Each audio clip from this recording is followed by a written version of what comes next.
The old building stood silent in the eastern part of New Haven Colony. Nobody lived there anymore.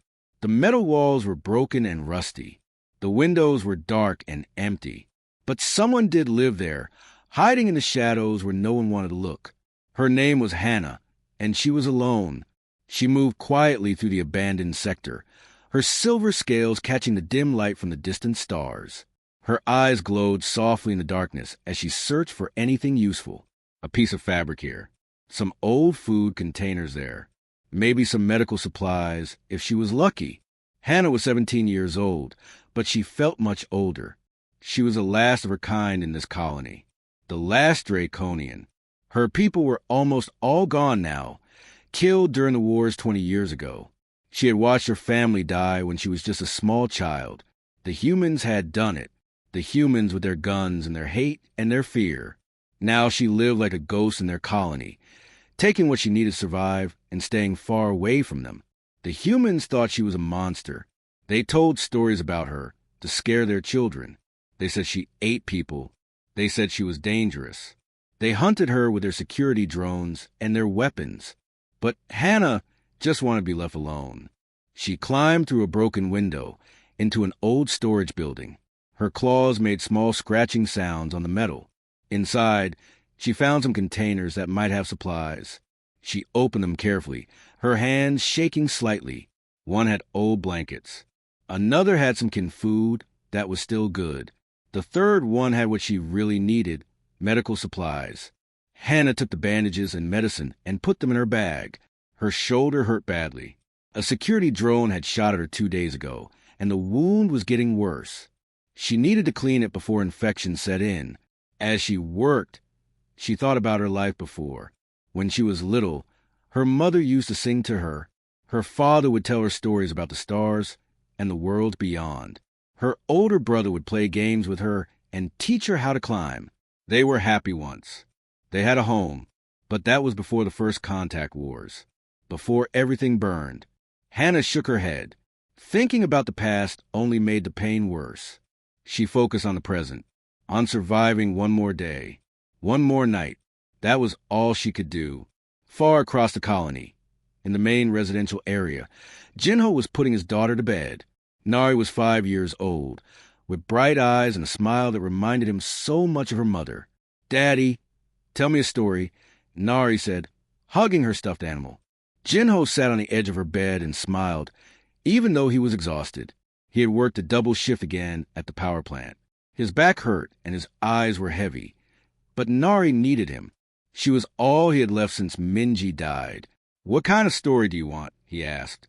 "A happy one," Nari said, "with a dragon." Jinho's smile faded a little. He thought about the work meeting tomorrow. His supervisor had warned him again. He could not keep bringing Nari to work. It was against the rules. But the colony's daycare center had closed last month. He had no family here, no one to help. What was he supposed to do? "Daddy?" Nari's voice brought him back. "Sorry, sweetie. I was thinking." He tucked the blanket around her. Once upon a time, there was a dragon who lived all alone in a big castle. As he told the story, his mind wandered. He needed help, real help. But who would watch Nari? Everyone in the colony was busy with their own problems. The few friends he had were working the same long hours he was. After Nari fell asleep, Jinho sat in his small kitchen and stared at his coffee. The apartment felt too quiet, too empty. He missed Minji so much it hurt. She would know what to do. She always knew what to do.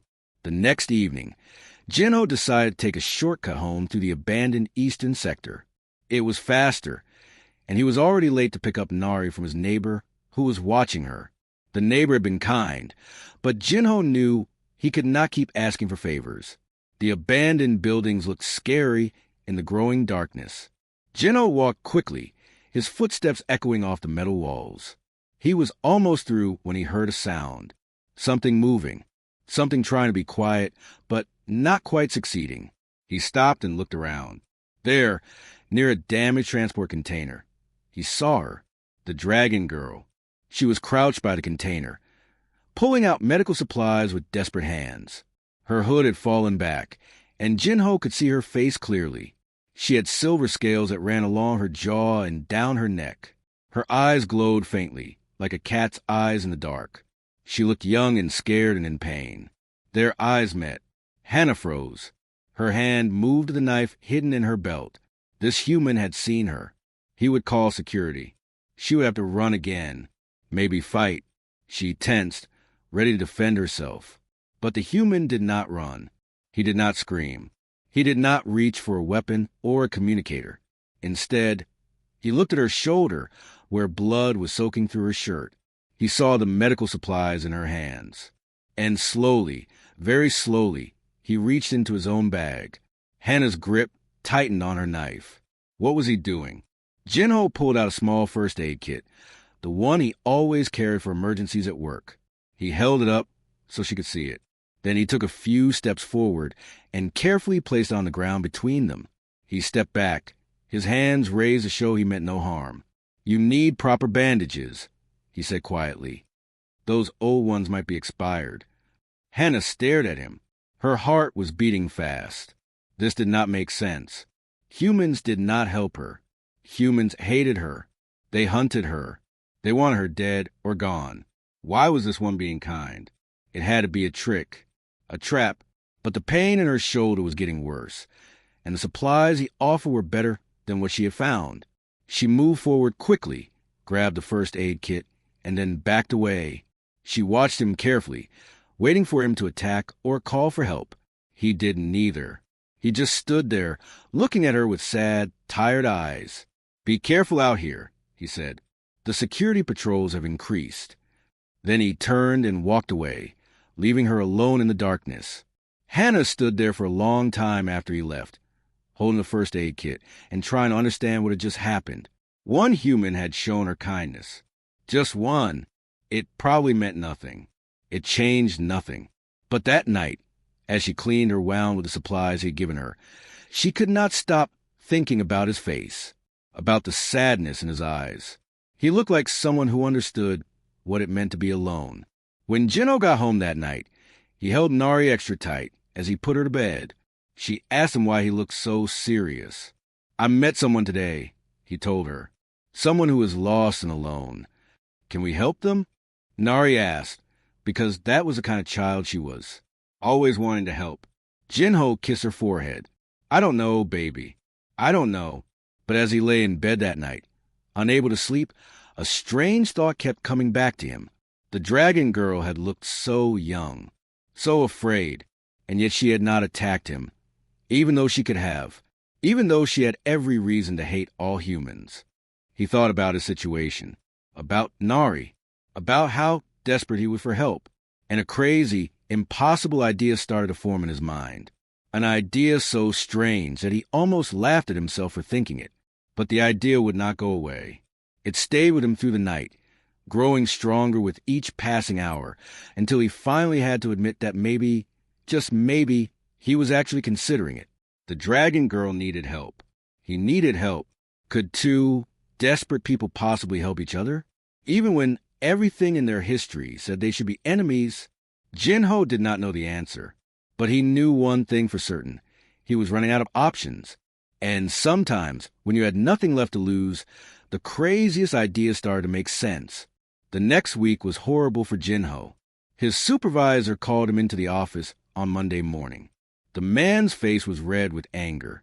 "This is the third time this month you brought your daughter to work," the supervisor said. "I told you before. This is a power plant. It's dangerous. She cannot be here." Jinho felt his stomach drop. "I know. I'm sorry. The daycare closed and I have nobody to watch her. Just give me a few more days to find someone."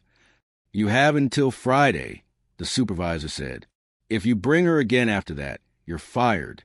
"I'm sorry, Jinho, but those are the rules." Jinho left the office feeling sick. How was he supposed to find childcare in 4 days? He had already asked everyone he knew. The colony's authorities said they had no budget for emergency daycare. His neighbors were kind, but they had their own jobs and families. He was completely stuck. That night he could not sleep. He kept thinking about the dragon girl, about the way she had looked at him with those glowing eyes, afraid but also strong, hurt but still surviving. and he kept thinking about something he had read years ago, back in school. The next day, during his lunch break, Jinho went to the colony's library. It was a small room with old computers and dusty books. He searched through the restricted files until he found what he was looking for. Information about Draconians. Most of it was about the war, about battle strategies and weapons. But buried deep in the old files, he found cultural studies from before the fighting started. One section made him stop and read carefully. It was about Draconian biology and behavior. It said that Draconians had a strong instinct to protect children. Any children, not just their own species. Scientists believed it was part of their evolution. Draconians who protected the young were more successful, so that trait became part of their nature.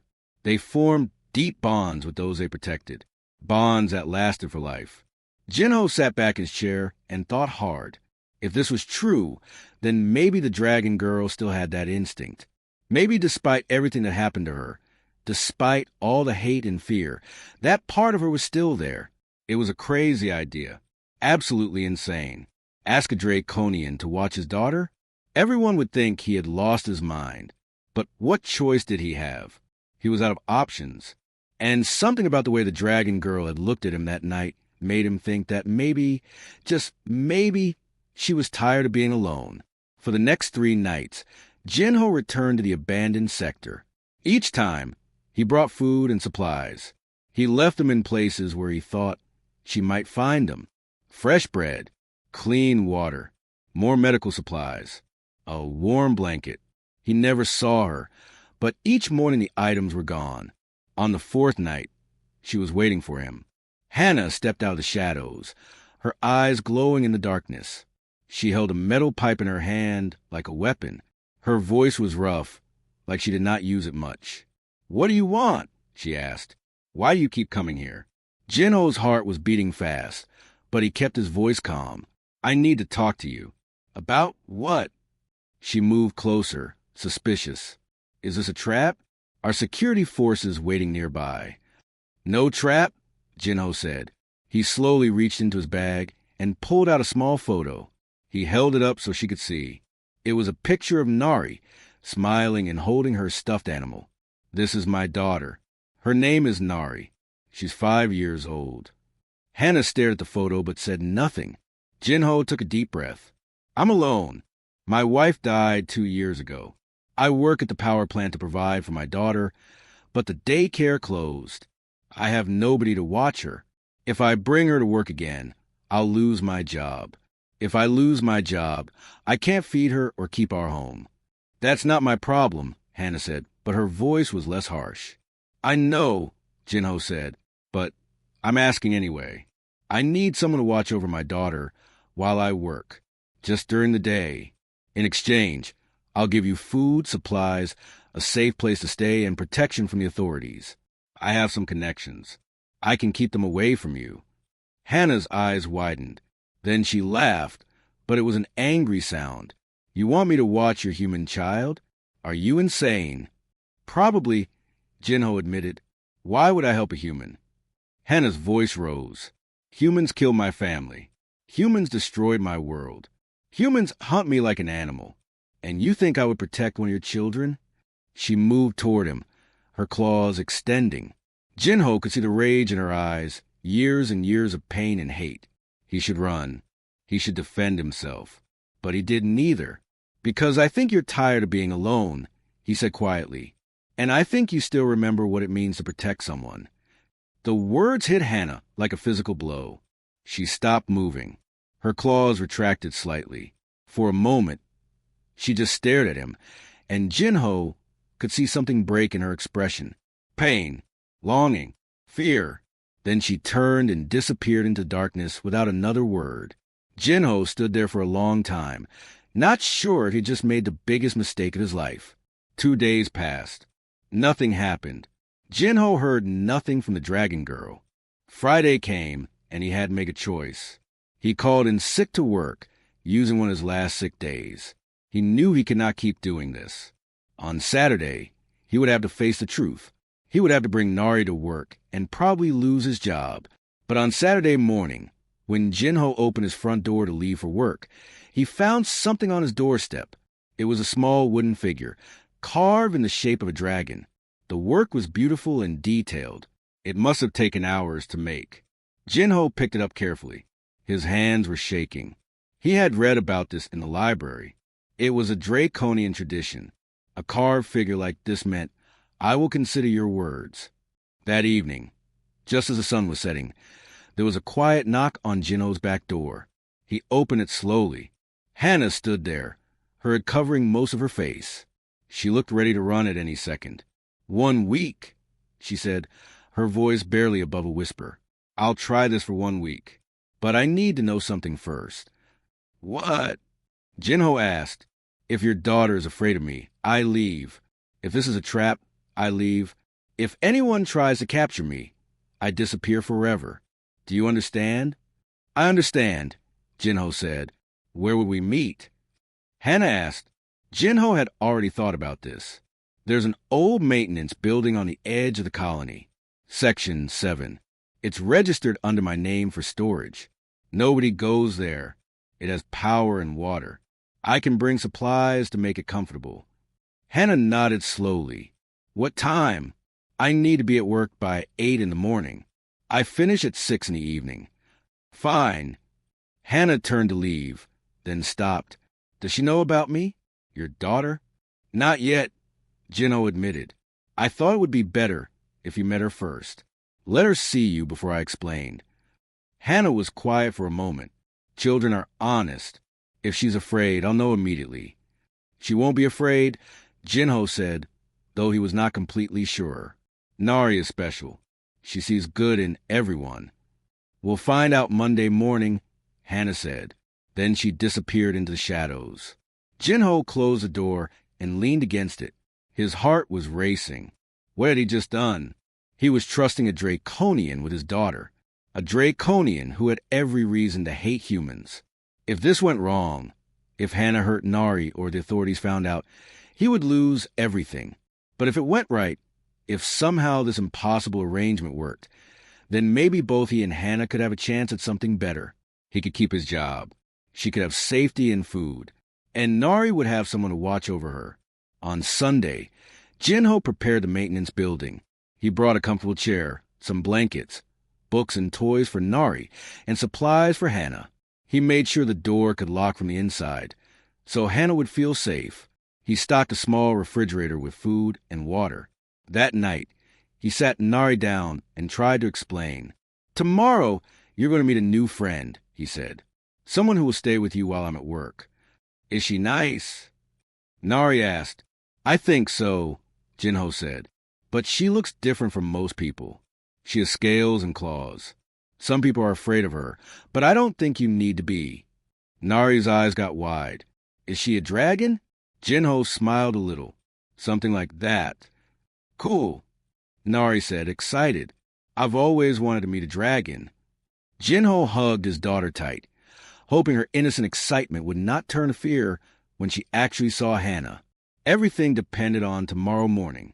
On a 5-year-old child and a 17-year-old draconian meeting for the first time. Two people who should be enemies. Two people from different worlds. Coming together because a desperate father was willing to trust and a lonely dragon girl was willing to try. Jinho did not sleep that night. He just held the wooden dragon figure and prayed that he had not made a terrible mistake. Monday morning came too quickly. Jinho walked with Nari to the old maintenance building, his heart pounding in his chest.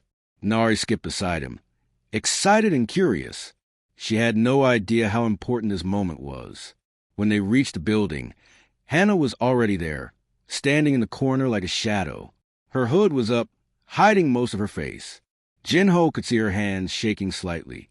She was as nervous as he was. Nari stopped walking and stared. For a long moment, nobody said anything. Jinho held his breath, waiting to see what would happen. Then Nari's face broke into a huge smile.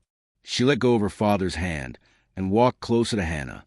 "You're so pretty," Nari said, her voice full of wonder. "Your scales are shiny like stars." Hannah's hood fell back slightly, and Jinho could see the complete shock on her face. Nobody had called her pretty in 15 years. Nobody had looked at her with anything but fear or hate. She stood completely frozen, not knowing what to say or do. Jinho quickly knelt down beside Nari. "This is a friend I told you about. Her name is Hannah. She's going to spend time with you today, while I'm at work." "Hi, Hannah," Nari said cheerfully. "I'm Nari. Do you want to see my toys? I brought my favorite ones." Hannah's glowing eyes moved from Nari to Jinho and back again. She managed a tiny nod. "I have to go to work now," Jinho said, though every instinct told him to stay. He looked at Hannah. "I'll be back at 6. If you need anything, there's a communicator on the table. Just press the red button and it will call me directly." Hannah nodded again, still unable to speak. Jinho kissed Nari on the forehead. "Be good, sweetie. Listen to Hannah." "I will, Daddy." Nari waved as he left. Walking away from that building was the hardest thing Jinho had ever done. He kept looking back, expecting to hear screaming or see Hannah running away. But the building stayed quiet. He forced himself to keep walking until he reached the power plant. Inside the maintenance building, Hannah and Nari stood looking at each other. Hannah had no idea what to do. She had never taken care of a child before. She barely remembered how to talk to people at all. Nari did not seem to notice Hannah's awkwardness. She pulled out her toys and started playing on the floor. "Do you want to play with me?" she asked. I don't know how," Hannah admitted, her voice rough. "It's easy," Nari said. "You just pretend. See, this is a spaceship and this is an explorer. They go to different planets and meet aliens." Hannah sat down slowly, keeping her distance. She watched Nari play, fascinated by how happy and free the child seemed. No fear, no hate, just pure innocent joy. The first few hours passed in awkward silence. Hannah watched. Nari played. Sometimes Nari would try to talk to Hannah, asking her questions about her scales or her eyes or whether she could fly. Hannah answered in short words, not sure how much to say. Then, in the early afternoon, something happened. Nari was climbing on some old containers, trying to reach a toy that had fallen behind them. Hannah started to tell her to be careful, but before the words came out, Nari slipped. The child fell hard, hitting her knee on the metal floor. She started crying immediately, big tears running down her face. Blood seeped from a deep scrape on her knee. Something inside, Hannah switched on like a light. Her draconian instincts roared to life. Without thinking, she rushed to Nari's side. Her hands, which could tear through metal, became impossibly gentle as she carefully examined the wound. "Let me see," Hannah said softly. Her voice had changed, becoming warm and soothing. "It's okay. You're okay." She quickly got the first aid kit and cleaned the scrape. Her movements were expert and careful. As she worked, she started making a low, rumbling sound in her throat. It was a draconian sound, meant to comfort young ones. She did not even realize she was doing it. The rumbling sound made Nari stop crying. The child looked up at Hannah with wide, wet eyes. "That's a nice sound," Nari said with a little hiccup. "It makes me feel better." Hannah's hands paused. She looked down at the small human child she was caring for and felt something break open in her chest. Something she thought had died years ago. The instinct to protect, the need to nurture, the warmth of caring for someone helpless and innocent. There, Hannah said quietly, finishing the bandage. "All better now. But no more climbing, okay?" "Okay," Nari said. Then, without warning, she wrapped her small arms around Hannah's neck in a hug. Hannah froze again. She could not remember the last time someone had hugged her. Her arms slowly, carefully came up to hold the child. Nari was so small and warm and trusting. Something wet touched Hannah's cheek, and she realized with shock that she was crying. After that moment, everything changed. Hannah stopped keeping her distance. She sat with Nari and listened to her stories. She helped her play with the toys. She even smiled a little when Nari said something funny. As the days passed, a routine developed. Jinho would bring Nari in the morning. Hannah would spend a day with her, teaching her small things. How to identify which plants were safe, how to move quietly, how to notice the details around her, things Hannah had learned to survive. Nari loved every minute. She held Hannah's hand, She sat close to her. She talked constantly, telling Hannah about her dreams, her favorite foods, her memories of her mother. And Hannah listened, soaking up every word like someone dying of thirst. Each evening, when Jinho came to pick up Nari, Hannah would give a brief report and then leave quickly. But Jinho noticed the changes. Nari talked about Miss Hannah constantly, about the stories Hannah told about stars and distant worlds, about the games they played, about how safe she felt. And Jinho noticed changes in Hannah too. She stayed a little longer each evening. She accepted the meals he brought. She even started asking questions about Nari, wanting to know about her favorite things, her fears, her needs. By the end of the week, something impossible had happened. Hannah had bonded with Nari completely. The protective instinct was fully awake now. She thought about Nari's safety constantly. She planned ways to protect her from any danger. She cared deeply and terribly about this small human child, and that terrified her. On Friday evening, after Jinho picked up Nari, Hannah sat alone in the maintenance building and tried to fight the panic rising in her chest. She cared about Nari. She actually cared, and she knew from bitter experience what happened to those she cared about. They died. They were taken away. They left her alone. She could not go through that again. She could not let herself love someone only to lose them. It hurt too much, but it was already too late. The bond was formed. Nari had gotten past all her walls with nothing but innocent trust and genuine affection. The child had done what no weapon could do. She had reached Hannah's heart. That same evening, Jinho was leaving work when he overheard two security officers talking near the plant entrance. "Command wants a full sweep of the eastern sector," one officer said.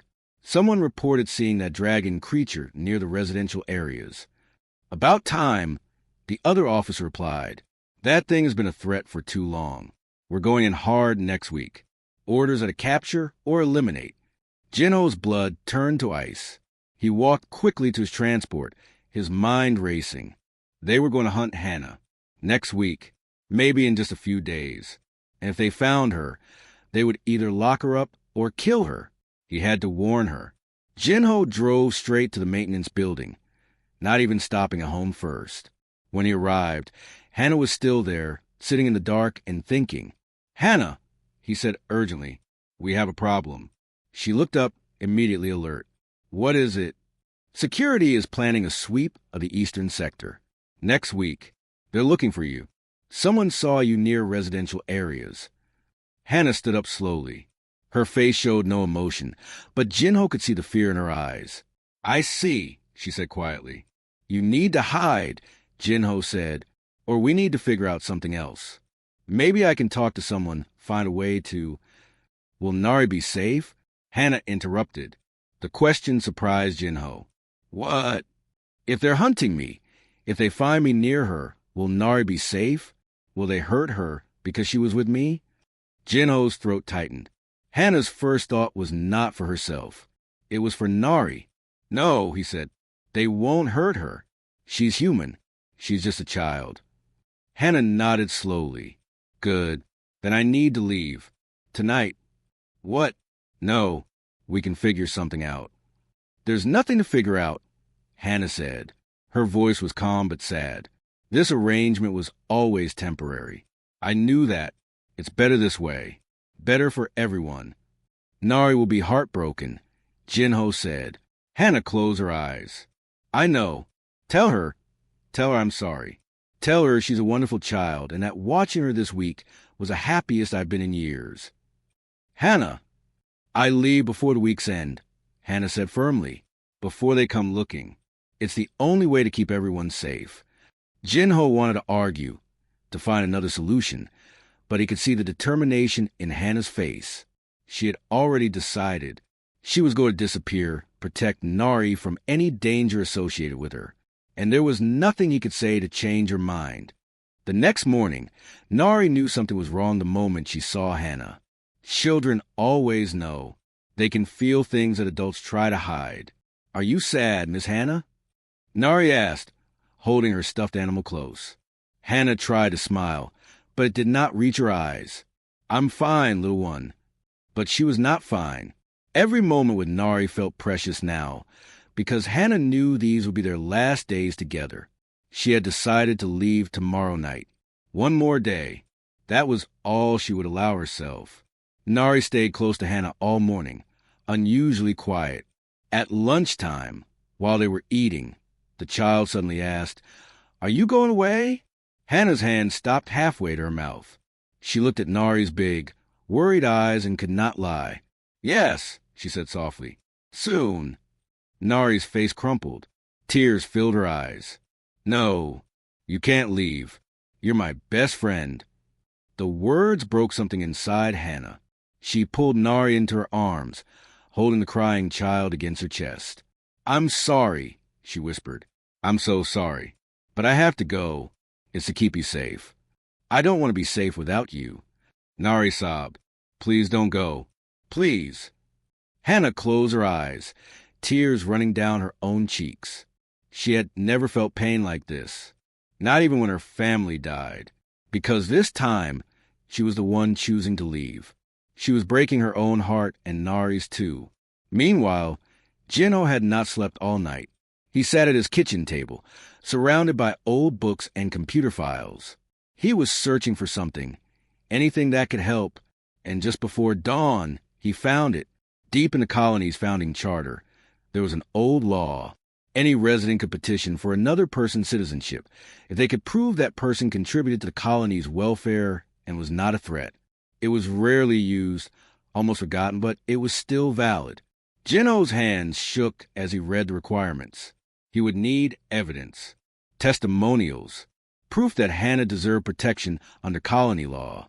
It was a long shot, maybe impossible, but it was a chance. He immediately called his friend Kyung, who worked in the colony's legal department. Kyung was surprised to hear from him so early.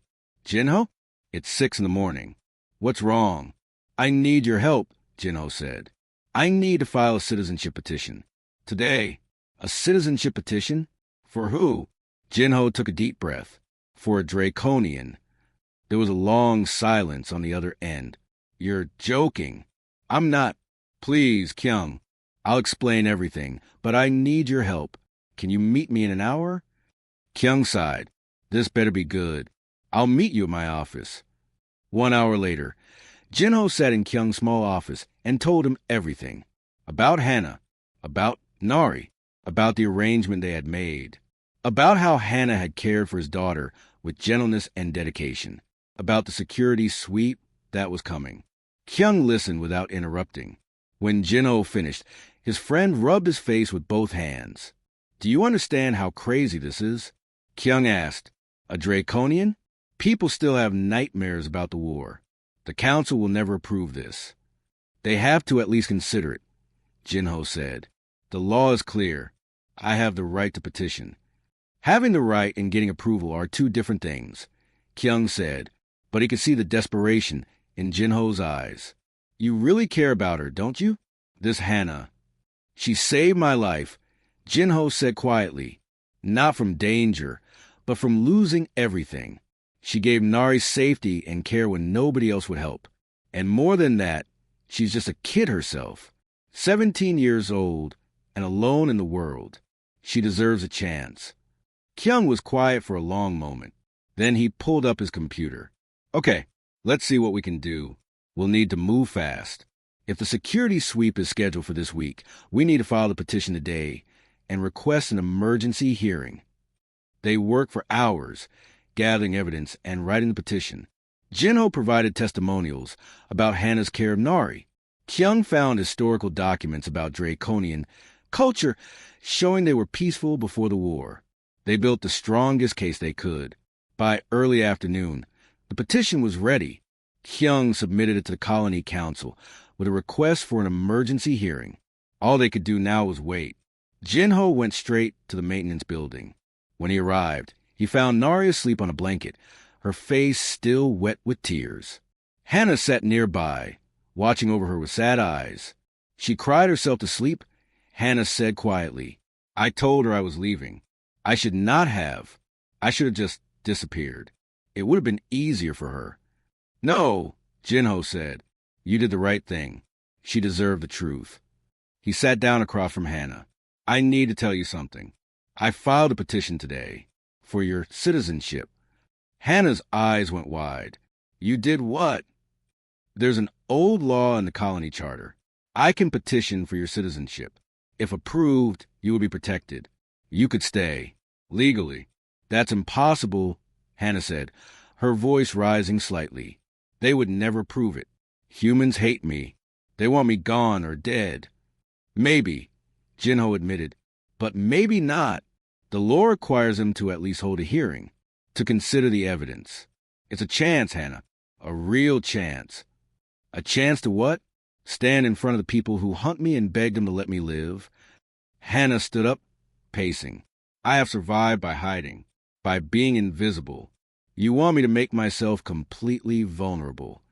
Yes, Jinho said simply. I do, because hiding is not living. And you deserve to live, not just survive. Before Hannah could respond, Jinho's communicator beeped. He looked at the message and his face went pale. What is it? Hannah asked. The security sweep. It is happening now. They moved it up. They are coming to the eastern sector in the next few hours. Hannah's face showed no emotion, but her hands clenched into fists. Then I need to leave now. Wake Nari so I can say goodbye. Hannah, please. No.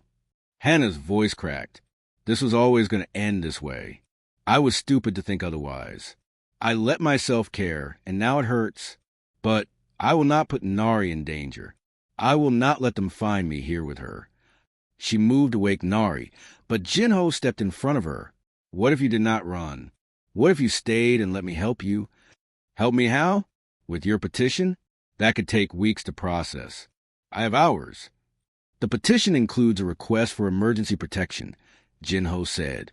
If we can get to the council building and present it before the security forces find you, they have to grant you temporary protection while they consider the case. It is the law. And if we do not make it in time, then we fight, Jinho said firmly, with lawyers and laws and every legal tool we have. I will not let them take you without a fight. Hannah stared at him. Why? Why are you doing this for me? I am nothing to you. Just someone you hired to watch your daughter. You are not nothing, Jinho said. You are Nari's protector. You are someone who has been hurt, but still chose to be kind. You are someone who deserves a second chance. And maybe you are also a friend. Tears filled Hannah's eyes again. I am scared, she whispered. I have been scared for so long. And this trusting you, trusting the colony, trusting that humans might actually help me instead of hurt me, it is the most terrifying thing I have ever done. I know, Jinho said gently, but you came back every day to watch Nari even though you were scared. You chose to care even though it meant opening yourself up to pain. You are the bravest person I know. At that moment, Nari woke up. She saw the adults talking seriously and ran to Hannah, wrapping her arms around her waist. Hannah, if you go, I want to go too, Nari said firmly. I do not want to be without you. Hannah looked down at the small child, clinging to her. Then she looked at Jinho, who was offered her something impossible. Hope, a chance, a future. She thought about running, about disappearing into the shadows again, living alone, safe but empty, never caring, never connecting, never risking her heart. Or she could stay, she could trust, she could fight for the right to exist in this place with these people. And maybe, just maybe, she could have something she thought was lost forever, a family. If I do this, Hannah said slowly, if I stay and face the colony, you have to promise me something. Anything, Jinho said. If it goes wrong, if they try to hurt me or lock me up, you take Nari and you keep her safe. You do not let her see what they do to me. Promise me. Jinho's throat was tight. I promise. But it will not come to that. Hannah took a deep breath. Okay, I will stay. I will try. She looked down at Nari. For you, little one, I will be brave. Nari smiled through her tears and hugged Hannah tighter. Jinho's communicator beeped again. Another message from Kyung. The emergency hearing had been approved. It would take place in 2 hours at the Colony Council building. They had to move now. "We need to go," Jinho said. "Right now." Hannah nodded. She picked up Nari, holding the child close. Together, the three of them left the maintenance building and headed toward the colony center, toward judgment, toward fear, toward hope. Hannah was terrified, but she was not running. For the first time in 15 years, she was walking forward instead of hiding in shadows. The colony council building was filled with people. News had spread fast that a Draconian was being brought before the council. Some came out of curiosity. Others came because they were angry. They remembered the war. They remembered losing friends and family. Hannah walked between Jinho and Kyung, her head covering her face. She could hear the whispers, feel the stares. Every instinct screamed at her to run, but she kept walking, one foot in front of the other. Nari held her hand tightly, giving her courage. Commander Doyen, the head of colony security, stood near the entrance with several armed officers. When he saw Hannah, his hand moved to his weapon, but Kyung quickly stepped forward. "Commander, this is an official legal proceeding. A citizenship petition has been filed and approved for emergency hearing. Colony law protects a petitioner during this process." Doyen's jaw tightened. He looked at Hannah with hard eyes. "Fine, but she stays in my sight. If she makes one wrong move, legal proceeding or not, I will act." They entered the main chamber. The council sat at a long table at the front. 5 people who would decide Hannah's fate. In the center was Counselor Bora, an older woman with gray hair and sad eyes. She had lost her brother in the war. The room fell silent as Hannah removed her hood. People gasped when they saw her face, her scales, her glowing eyes. Some looked afraid. Others looked angry. Hannah felt like an animal in a cage, on display for everyone to judge. Counselor Bora spoke first. "We have received a petition for citizenship from Jinho Park on behalf of Hannah, a Draconian survivor. This is highly unusual. Jinho, please state your case." Jinho stood up, his voice steady despite his nerves. "Thank you, Counselor. 2 weeks ago, I was desperate. My wife died 2 years ago. The colony daycare closed. I had no one to watch my daughter while I worked. I was about to lose my job and my ability to provide for my family." He gestured to Hannah. "Then I met Hannah. Yes, she is Draconian. Yes, her people fought against us in the war. But she is also just a young person who's been alone and afraid for 15 years. I asked her to watch my daughter. It was an impossible request. She had every reason to refuse, every reason to hate us, but she said yes." The council members looked skeptical. Counselor Bora frowned. "You left your child with a Draconian? That seems dangerous and irresponsible." "I understand how it looks," Jinho said, "but I researched Draconian culture. Before the war, they were known as natural protectors of children. I believe that instinct might still exist in Hannah, and I was right." He pulled out a folder of documents. "These are my notes from the past 2 weeks. Every day, Hannah cared for Nari with patience and gentleness. She taught her, protected her, and grew to love her. My daughter is happy and healthy because of Hannah." Another council member, a man named Tay, spoke up, "But she is still dangerous. Draconians are stronger than humans. She has claws and enhanced abilities. What is to stop her from turning violent? What is to stop any of us from turning violent?" Jinho responded, "We are all capable of harm, but we choose not to. Hannah has made that same choice every single day. Despite being hunted and hated, she has never hurt anyone in this colony. That we know of," Tay muttered. "Then investigate," Jinho said firmly. "Check the records. If Hannah had attacked anyone, there would be reports. There are none, because she is not a monster. She is a survivor trying to live in peace." Counselor Bora raised her hand for silence. "We will hear from the petitioner herself. Hannah, please step forward." Hannah's legs felt weak, but she moved to the front of the chamber. Hundreds of eyes watched her. She could feel their fear and anger like a physical weight. "Hannah," Counselor Bora said, her voice non-kind, "tell us your story." Hannah's throat was dry. She had not spoken to this many people since she was a child. Her voice came out rough and quiet. I was 7 years old when your soldiers came to my home. They killed my mother, my father, my brother. I watched them die. The room was completely silent now. I have lived in the abandoned sector for 15 years, Hannah continued. Hiding, stealing to survive, being hunted. Every day, I told myself that humans were monsters, that I was right to hate you all, that the war proved we could never live together. She looked at Jinho and Nari. Then Jinho asked me to watch his daughter. I thought he was insane. Why would I help a human? But something made me say yes. Maybe I was tired of being alone. Maybe I wanted to prove I could still hate you up close. Tears began to fall down Hannah's cheeks. But then I met Nari, this small, innocent child who looked at me and saw beauty instead of a monster, who trusted me, who loved me without conditions. And I could not hate her. I could not hate her father who showed me kindness when he did not have to. Her voice grew stronger. I am not asking you to forgive my people for what happened in the war. I am not asking you to forget your pain. I am just asking for a chance to live, to be part of something, to protect and care for those who need me. Is that so wrong? Counselor Bora's face was unreadable. You ask us to trust you, but trust is earned, not given. How do we know you will not turn against us someday? You do not know, Hannah said honestly.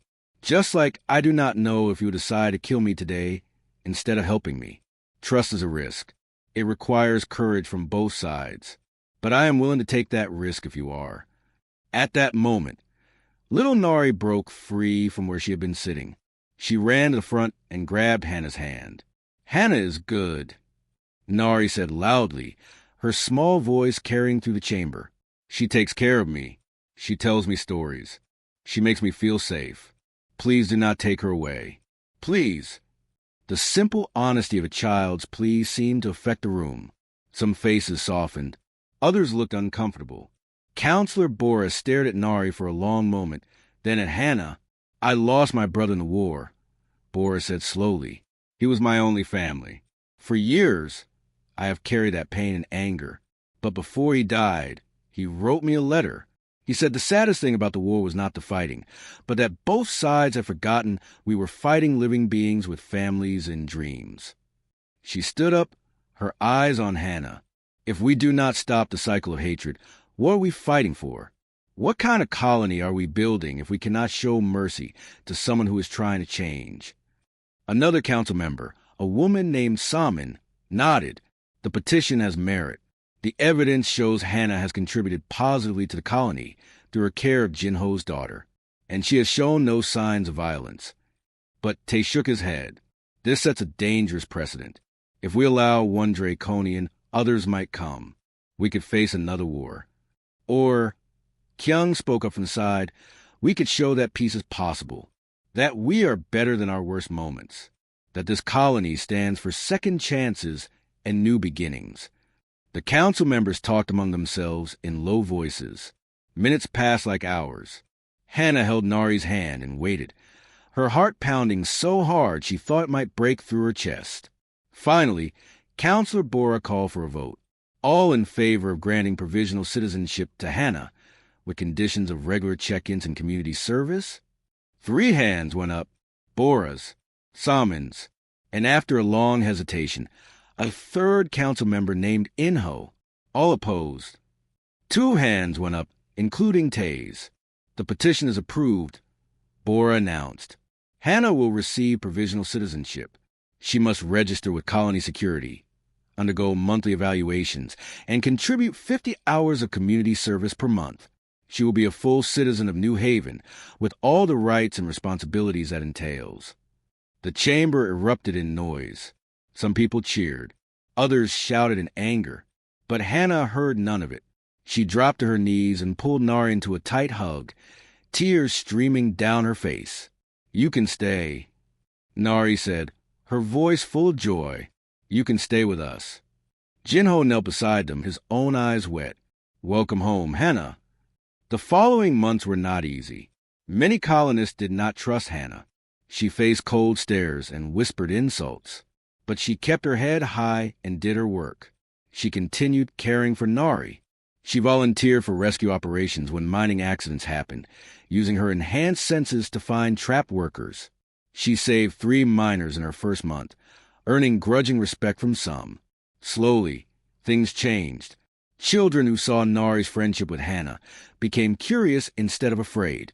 Workers who had been rescued by her started defending her when others spoke badly. Commander Doyen, though still cautious, admitted she had proven herself trustworthy. Jinho, Hannah, and Nari became a family in all but name. They ate meals together, celebrated birthdays together, supported each other through hard days. Hannah learned to smile again, to laugh, to hope. One evening, 6 months after the hearing, they stood together in the colony's central plaza. A new memorial had been built, honoring all who died in the war, both human and draconian. It was a symbol of remembrance and healing. Nari, now 6 years old, looked up at Hannah. "Are you still scared of humans?" Hannah looked around at the colony, at Kyung waving from across the plaza, at Counselor Bora giving her a respectful nod, at the children who now played nearby without fear, at Commander Doyen's salute from a distance. She looked down at Nari, then at Jinho. "No," Hannah said honestly, "not anymore. Because a brave father taught me that humans can be kind enough to trust and strong enough to love across any divide. He placed his most precious treasure in my care, and in doing so, he saved my life." Jinho smiled softly. "You saved yourself. Hannah, I just gave you a reason to try." Nari hugged both of them. "We are a family now, right?" "Yes," Hannah said, her voice full of warmth. "We are a family." As the sun set over New Haven, 3 people stood together, different species, different histories, but united by the choice to protect and love one another.